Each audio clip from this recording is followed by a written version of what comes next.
Bonsoir à tous et bienvenue dans Actu Week, notre magazine qui retrace les faits marquants de la semaine. Au sommaire, la Guinée exporte désormais le courant électrique. C'est une annonce faite par le ministre de l'Énergie, de l'Hydraulique et des Hydrocarbures. Une sortie d'Aboubacar Camara qui ne laisse pas indifférent des acteurs de la société civile à l'image de l'Union pour la défense des consommateurs de Guinée. La réaction de son président, c'est dans un instant. Ce 11 octobre 2024, l'humanité a célébré la Journée internationale de la jeune fille, une initiative des Nations Unies qui est partie d'un constat alarmant sur cette couche vulnérable, entre autres sur la scolarisation de la jeune fille et le droit à l'éducation. Aucune célébration en Guinée, pourtant la journée devrait être mise à profit pour faire des plaidoiries pour la cause de la jeune fille. Et puis pour le reportage de la semaine, nous nous intéressons à l'après 28 septembre 1958 et la proclamation de l'indépendance guinéenne le 2 octobre de la même année. Vous suivrez le témoignage émouvant de celui qui a vécu cette époque. Madifine Djane sera dans ce magazine. C'est tout pour le sommaire. Bonsoir encore. Le ministre de l'Énergie, de l'Hydraulique et des Hydrocarbures a annoncé que la Guinée est dorénavant un pays exportateur de courant électrique. Une annonce qui intervient alors que les premiers mois de l'année 2024 ont été rythmés par le manque d'eau dans les barrages et des délestages dans la capitale Conakry. Exporter de l'électricité aux pays voisins en un laps de temps fait réagir le président de l'Union pour la défense des consommateurs de Guinée. Amanatou Diallo pour le reportage. Le surplus énergétique engendré par la forte pluviométrie sera exporté vers le Sénégal, la Guinée-Bissau ainsi que les réseaux interconnectés, a annoncé le ministre Aboubacar Camara lors de sa visite sur les sites de Souapiti, Kaleta et dans les villages environnants. Une annonce qui ne rassure pas le président de l'Union pour la défense des consommateurs de Guinée. La construction des infrastructures, ça prendra du temps, mais ce qui est clair, nous n'allons pas cautionner cela et nous allons nous opposer. Parce que s'ils se permettent de faire ça délibérément alors que les consommateurs n'en ont pas. Et il faut savoir que même les questions des barrages, là, il y a ce qu'on a appelé, nous avons des barrages saisonniers. Ces barrages saisonniers, quand l'été est sévère, vous allez voir que aujourd'hui le courant va diminuer. C'est-à-dire le jour dont il y aura un peu, le niveau d'eau va baisser, vous allez voir. Donc c'est pourquoi on demande toujours l'association d'autres ressources d'énergie, telles que les thermiques, les solaires, parce que l'eau, on ne peut pas maîtriser. Le président de l'Union pour la défense des consommateurs de Guinée regrette cette communication du ministre Aboubacar Camara. Au nom des consommateurs, Mbani Sidibé demande des précisions. Quelle est la capacité réelle de la Guinée? La Guinée a combien de mégawatts? Et quand vous prenez la consommation même de la Guinée d'abord, vous voyez que nous sommes déficitaires. Donc on ne peut pas comprendre qu'un ministre va jusqu'à... Peut-être c'est du populisme, mais nous pensons qu'il faut se méfier. Et ce n'est pas normal. Regardez aujourd'hui tous les gros villages de la Guinée. Et les grandes villes n'ont pas de courant. Et on est en train de construire des micro-barrages et des centrales solaires. Mais jusqu'à présent, ça va prendre. Et il y a des constructions qui vont prendre 14 mois. Si en un clin d'œil, ils se disent qu'ils vont donner, alors que Kankan n'a pas le courant, il y a une bonne partie, c'est de la Haute-Guinée, ils n'ont pas de courant. La question que plusieurs observateurs se posent, est-ce que ce nouveau plan d'exportation d'énergie aux pays de la sous-région explique la fin de la crise d'électricité en Guinée? Attendons la saison chasse pour se prononcer. Dans l'actualité éducative, les résultats des orientations des nouveaux étudiants sont connus depuis ce mercredi en Guinée. À en croire de nouveaux universitaires rencontrés, les orientations sont faites en fonction des notes obtenues par chacun et du respect du calendrier des choix.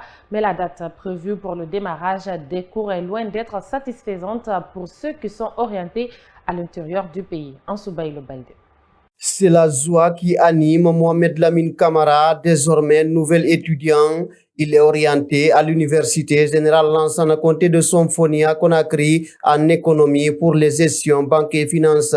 Le nouvel universitaire a obtenu son premier choix à la suite de la publication des résultats des orientations 2024.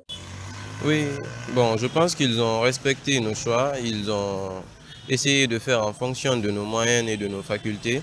Et ils ont su respecter au fait les classements de nos choix, quoi, parce que ce que j'ai choisi, c'est bien ce que j'avais pris en premier et on m'a orienté là-bas.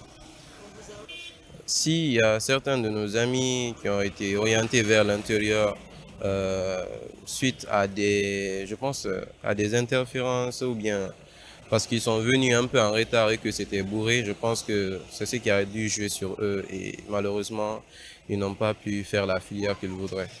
C'est pour ça que d'autres même ont opté pour le privé. Orienté à l'Institut supérieur de technologie de Mamou, Seydouba Yabara Kamara va pour la première fois s'éloigner de ses parents. Mais pour lui, aller étudier est un bonheur puisqu'il s'agit de préparer l'avenir. Oui, bien sûr, c'était au fait mon premier choix et on m'a orienté là-bas. Oui, c'est à l'intérieur, bien sûr.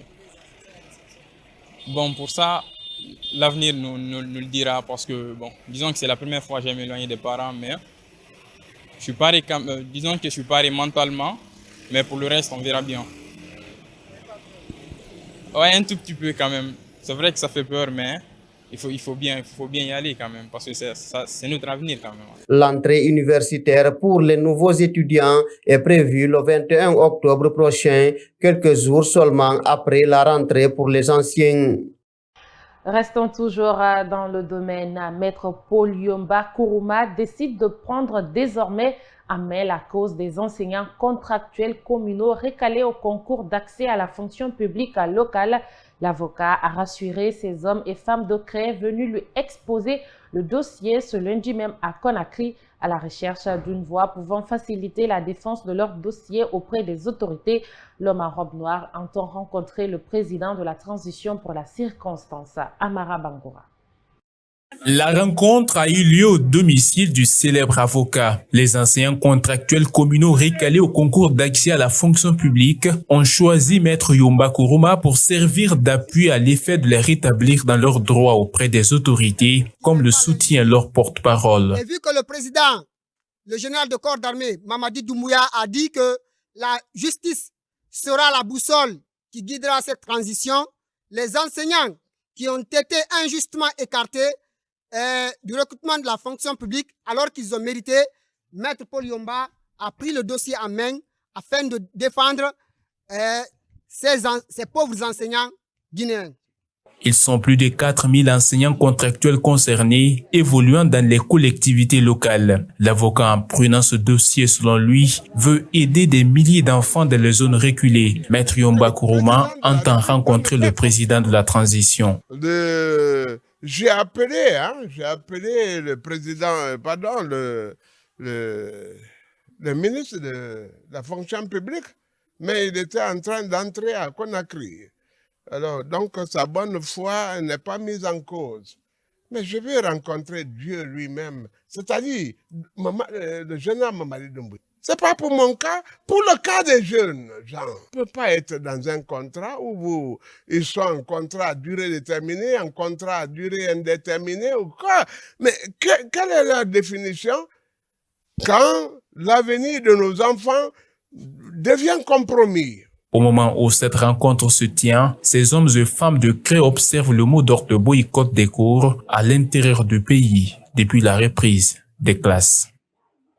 Comme annoncé au sommaire, l'humanité a célébré ce 11 octobre la journée internationale de la jeune fille, une occasion de faire des plaidoyers pour la défense des droits de cette couche. La relève de demain, cette initiative des Nations Unies est partie d'un constat alarmant sur la jeune fille, souvent jugée marginalisée dans les sociétés mondiales, notamment les droits à l'éducation, à la scolarisation et autres. Ansoubaï Le Baldé a interrogé une femme qui fait la promotion des droits des femmes sur le sujet. Suivez son reportage. La jeune fille est souvent mise à l'écart dans les domaines liés à l'épanouissement des tout-petits et donc les Nations Unies ont institué cette journée afin d'inviter les pays membres à mettre un accent particulier sur la jeune fille. La vision est d'impliquer les jeunes filles au développement des pays au même titre que les garçons. Fatoumata Diarraïba, présidente de l'ONG Women of Guinée, parle de la jeune fille. Qu'il y ait une journée spéciale pour cette jeune fille-là, et à travers le monde, c'est vraiment d'une importance capitale parce que chacun a le rôle, a le devoir, et tant en tant que famille et tant en tant qu'organisation, en tant qu'État, de promouvoir les droits des jeunes filles. Aujourd'hui, jeune fille, demain, c'est une femme. Donc, ce sont des étapes, c'est un processus en fait. Et elles vont dépasser cette étape après avoir eu la majorité. Et elles seront les femmes de demain dans les différents pays. Donc, c'est elles qui vont assurer la relève. Le thème mondial pour cette année 2024 est la vision des jeunes filles pour l'avenir. C'est pour dire que les jeunes filles sont l'avenir de demain. Les aider à s'épanouir, c'est aider les pays à se développer dans le futur. Fatoumata Diarra, promotrice des droits des femmes, reste convaincue que si les États prennent cette course comme une priorité, les résultats seront satisfaisants pour tout le monde. Parce que cela contribuerait à lutter aussi d'ailleurs contre la pauvreté à travers le monde, parce qu'une jeune fille qui a en tête qu'elle doit être autonome, qu'elle doit à un moment donné pouvoir agir et pour subvenir à ses besoins, c'est important parce qu'elle ne restera pas sans rien faire. Elle va aussi agir dans ce sens et en conséquence, c'est les différents États qui gagnent et aussi les organisations qui œuvrent dans ce sens. En attendant, les défis restent grands dans tous les pays du monde. Pourtant, les dénonciations et les plaidoyers ne manquent pas pour faire de la jeune fille une priorité dans les États. Le mois d'octobre, aussi appelé Octobre Rose, est un mois de sensibilisation. Ces actions visent à conscientiser les femmes sur les dangers liés au cancer du sein. Cette maladie dévastatrice affecte les unités cellulaires dont la fonction est de sécréter le lait maternel. Le mois d'octobre, à travers Octobre Rose, est une occasion pour les spécialistes de la santé de récolter des fonds déterminés à combattre le cancer du sein. Nos reporters Amanatou Diallo et Ousmane Kamara ont rencontré un spécialiste pour s'imprégner des causes réelles de cette maladie. Suivez. L'importance du dépistage précoce, le soutien aux patients et la recherche est le thème choisi pour lancer la campagne Octobre Rose 2024. Objectif, lutter efficacement contre le cancer du sein. En Guinée, les récentes statistiques soulèvent des préoccupations. Plus de 655 cas sont signalés à la fin de chaque mois. Cette maladie qui constitue aujourd'hui une problématique de la santé publique, c'est la femme. Donc c'est pour dire que la femme peut obtenir ces cancers du sein à travers les vices. C'est là qui se donne à l'alcool, ce sont des facteurs initiateurs, le tabac et surtout le surpoids. Les femmes qui prennent trop de poids, qui ne font pas de sport, et cela peut entraîner ces cancers du sein. Donc les exercices physiques protègent contre l'installation des cancers du sein. Le cancer du sein tue au moins 2 femmes par jour à travers la Guinée selon les autorités de la santé. C'est pourquoi Dr Ibrahim Sori Diallo demande au gouvernement guinéen d'intensifier les sensibilisations afin que chaque femme comprenne les dangers du cancer du sein. Même dans les centres de santé, on devait organiser cette campagne au niveau, c'est-à-dire des zones reculées. Parce que les 80% des femmes qui développent le cancer du sein, c'est des femmes qui négligent leur corps. C'est des femmes qui constatent certaines choses sur leur peau et sans pour autant venir se faire dépister. Laisser la chose évoluer. Et généralement, ça évolue de façon silencieuse et que la femme ne sait rien. Mais il y a une boule qui est là. Et que la femme, à chaque fois, quand elle veut se mettre l'huile sur son corps, elle sent. Les femmes dont l'âge varie entre 40 et 45 ans sont des cibles privilégiées du cancer du sein. Selon l'Organisation mondiale de la santé, cette maladie est l'une des causes du décès de nombreuses femmes à travers le monde. Le fait est triste et mérite l'attention de toute la société entre Heremakono et l'hôpital Ignace Dine. À la suite d'une grossesse, la famille de la victime parle d'avortement qui a coûté la vie à leurs membres, alors que la famille du jeune qui a enceinté la jeune Mabinti Kamara balaie ces accusations d'un revers de main. Les circonstances du décès restent floues et chacun tire le drap de son côté. Ansobaï le Baldé. C'est le 30 septembre 2024 que la fille de 19 ans est morte après plusieurs jours de douleur à la suite d'une grossesse qu'elle portait selon les témoins. Mais un grand flou entoure ce décès puisque la famille de Mabinti Camara accuse une famille de son voisinage d'avoir avorté la grossesse et mort s'en est suivi. Mabinti Camara, homonyme de la victime, raconte les faits. La famille du jeune qui a retenu ma fille chez elle a reconnu lui avoir donné 2 comprimés au tribunal de Mafanko, que c'est ce qui a occasionné la perte de la grossesse et la mort s'en est suivie. Pourtant, à chaque fois, je demande à la sœur du jeune si elle a les nouvelles de ma fille. Elle répond toujours non.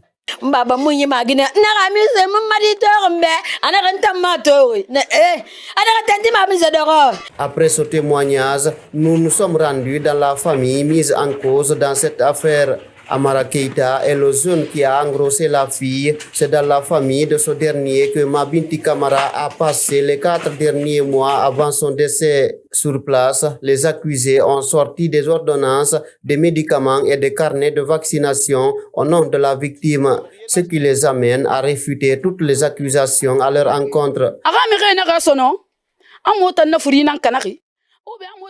Ils disent aux gens que c'est nous qui avons tué la fille. Ils nous accusent de plusieurs choses. On ne peut même pas compter. Pourtant, c'est faux. Les médecins qui l'ont traité sont là-bas. Ils connaissent. J'ai le contact de tous ces médecins. Mabinti Camara a été chassée de la maison familiale par son homonyme après avoir contracté la grossesse. C'est ainsi qu'elle est allée à Kindia, c'est sa grande sœur, avant son retour à Conakry. Cette fois-ci, c'est le jeune qui l'a enceinté. L'affaire se trouve actuellement au niveau de la justice et le jeune engrosseur est déjà mis aux arrêts selon les informations reçues en famille. Que s'est-il passé après le vote du 28 septembre 1958 et la proclamation de l'indépendance guinéenne le 2 octobre? Cette question, beaucoup de Guinéens se la posent. Alors, pour en répondre, nous vous proposons une interview accordée à la rédaction de Kavi Média par un témoin de l'indépendance à la personne de Madifine Djani. Il était là le 28 septembre 1958, le jour du vote référendaire qui a valu à l'indépendance de la Guinée. Madifine Djani, témoin de cette date, se souvient comment la France a abandonné la Guinée après le non à la colonisation.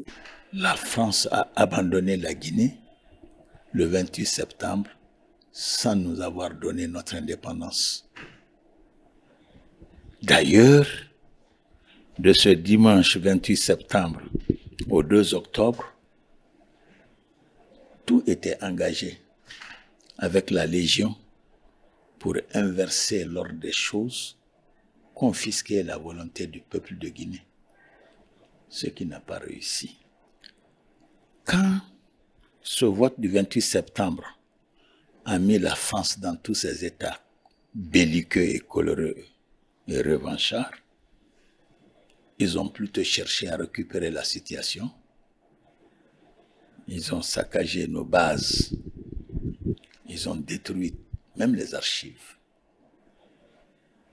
5 jours pénibles, 5 jours d'incertitude du 28 septembre au 2 octobre. Ainsi, le 2 octobre 1958, les 63 conseillers territoriaux issus du vote de 1957 qui constituaient le Conseil territorial de la Guinée française, dans leur slogan « L'union fait la force », se réunissaient pour proclamer l'indépendance du pays. Ce conseil était dirigé par Saïfoulaye Diallo. Ce même jour du 2 octobre 1958, Ahmed Sékou Touré est déclaré président de la République de la Guinée indépendante.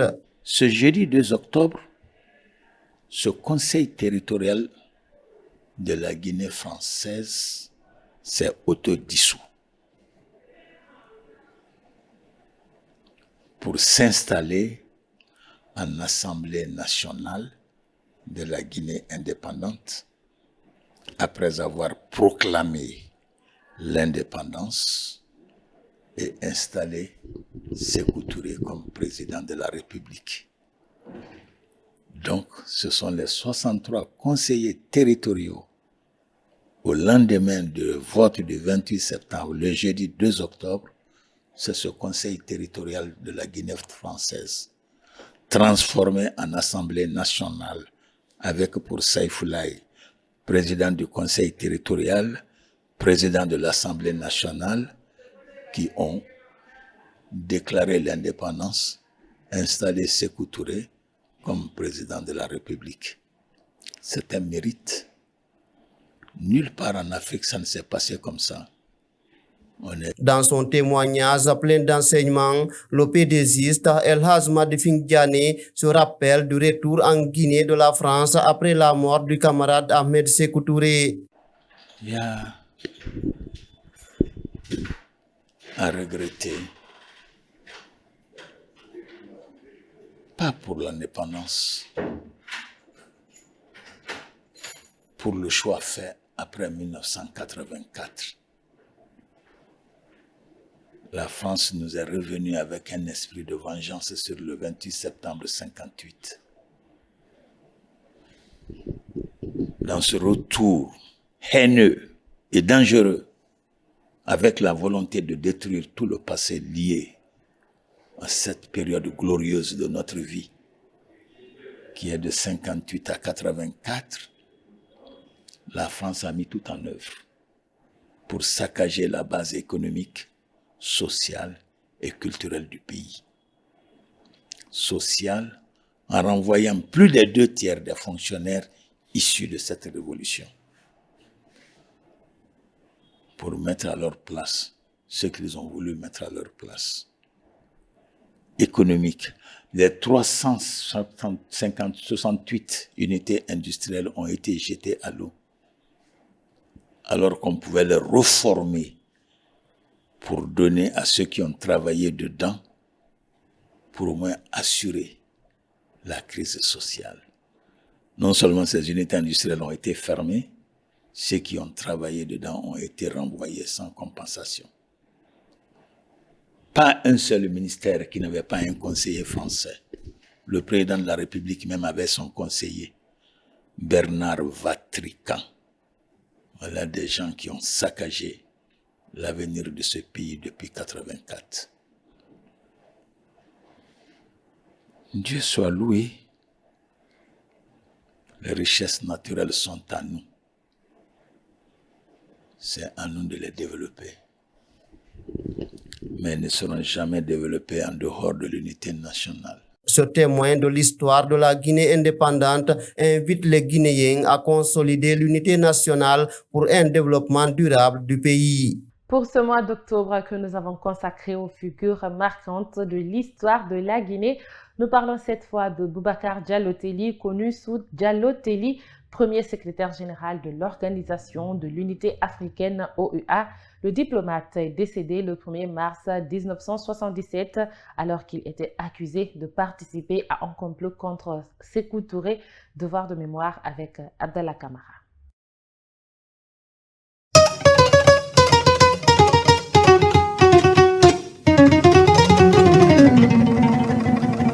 Diallo Telli, un intellectuel hors pair et compagnon de l'indépendance. Au-delà de la Guinée, Boubacar Diallo Telli a joué un rôle de premier plan dans la construction de l'unité africaine. Né en 1925 à Poredaka, au cœur du Fouta Djallon, il commence par l'école coranique avant l'école primaire de sa localité. Puis, le secondaire à Mamou. Toujours parmi les meilleurs de sa promotion, il va poursuivre son cursus dans la capitale Conakry avant d'atterrir à William Ponty, la prestigieuse école coloniale de Dakar. Après l'obtention de son baccalauréat, il s'envole pour Paris où il atterrit à la faculté de droit et de sciences politiques. Il obtient ensuite son diplôme de l'École nationale de la France d'outre-mer, ce qui lui permet de gravir les plus hautes marches de l'administration coloniale. Il sera plus tard nommé substitut de procureur au tribunal de Thiès au Sénégal, ensuite magistrat au tribunal de Cotonou au Bénin. Il reste finalement à Dakar où en 1957, il est élu secrétaire général du Grand Conseil de l'AOF, représentation parlementaire des populations issues des colonies africaines de la France. C'est à l'époque la plus haute fonction assumée par un Africain dans l'administration coloniale. Au lendemain du nom historique du 28 septembre 1958, Diallo Telli quitte immédiatement l'administration coloniale pour se mettre au service de sa nation. Le président Sékou Touré lui confie une mission, celle d'obtenir l'adhésion à l'ONU. Organisation des Nations Unies. La tâche paraît presque impossible avec la France au dos. Telly va à la rencontre des partenaires et les jours suivants, le Conseil de sécurité adopte le projet de résolution pour l'admission de la Guinée à l'ONU. Un vote à main levée auquel seule la France s'abstient. Avec cette victoire, Sékou Touré le garde aux États-Unis comme ambassadeur et représentant permanent de la Guinée aux Nations Unies. Jusqu'en 1964, Telly ne ménage pas ses efforts pour construire l'unité nationale. Le 21 juillet 1964, il devient le premier secrétaire général de l'OUA.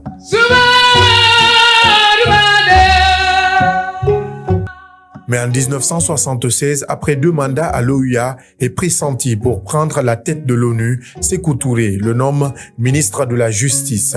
À l'époque, Telly Diallo, qui ne réside pas en Guinée, accepte le poste.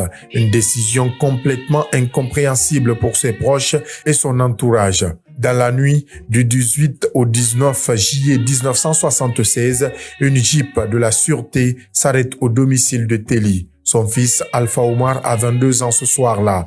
Diallo Telly est demandé par le comité ou tout au plus arrêté. Le haut magistrat est notamment soumis à la diète noire. Il est privé d'eau et de nourriture jusqu'à ce que mort s'ensuive. Le 1er mars 1977, Diallo Telly meurt dans sa cellule 52. Un douloureux événement pour sa famille et ses proches. Il est enterré dans une fosse commune selon des témoins avec d'autres détenus en banlieue de Conakry, sans cérémonie officielle ou religieuse. Sa famille obtient la confirmation de son décès seulement en 1984 à la mort de Sékou Touré.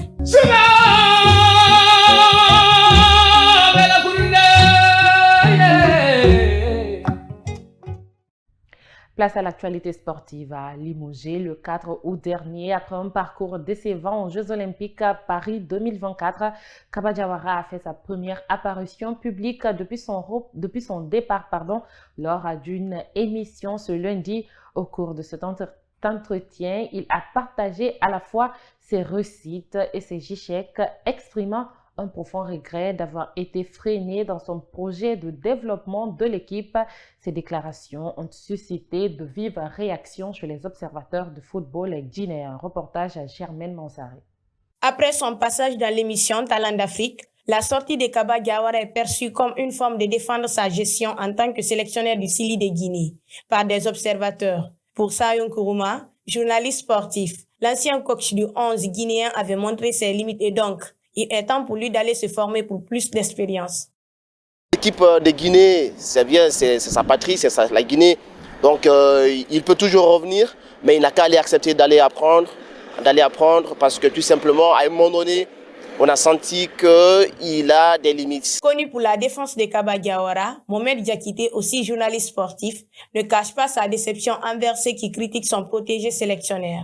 Pour lui, Kaba Diawara a prouvé mieux que les autres sélectionneurs qui se sont succédés avant. Il y a eu plusieurs interprétations de la sortie de Kaba sur Talent d'Afrique. Mais le problème est que, certes c'est vrai, on parle de formation, mais Kaba, déjà, il est habitué des faits, c'est un ancien joueur du Sili national, au-delà avec plus de 20 clubs dans le monde. Donc l'expérience déjà, peut-être en tant qu'entraîneur, il n'en a pas. Mais en tant que joueur, il a l'expérience. Mais aujourd'hui, il a aussi l'expérience dans le cadre d'entraîneur. Puisque, avec combien d'années à la tête du Sili national et des critiques par-ci, par-là, il a tout encaissé. Cette sortie de Kaba Diawara relance le débat sur sa gestion du Sili national et sa capacité de gérer l'équipe en tant que sélectionneur. Voilà, c'est la fin de ce magazine. Merci à tous de l'avoir suivi. Bonsoir chez vous.